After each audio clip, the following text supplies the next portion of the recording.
Welcome back to another episode of Hard Hat Heroes, and this time we're at one of our detachments in Everett, Washington. And we're about to surprise someone who has been working on the Sea-Whiz NAMPS qualification program for over 4.5 years. He has no idea. Let's go do this. Hello, everybody. Hi, Eric Welter.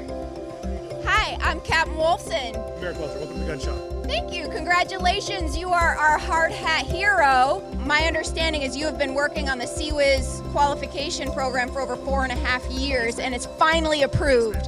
When our sailors come here, they come in, they're ready to learn. When they leave, they're almost at the tech expert level. They get 3 years of hands-on training they get nowhere else.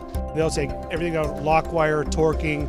They take tolerances of the paths of the breech bolts, everything else. This is Mount 21 off the ship. And we're taking it from where they had it before, which, environmental damage, wear and tear in the system. We take it all the way back down to bare bones, ground zero. And our techs here are rebuilding everything. It's almost a depot level repair. So once we get done with this, they'll go on the test stand. They get tested both in shop, then with the ship's company. Then we go back to the ship, help them do install and testing on the ship. So there's a final acceptance phase that lasts several days to make sure they get a quality product when they go out. This is not an easy qualification. It's not meant to be.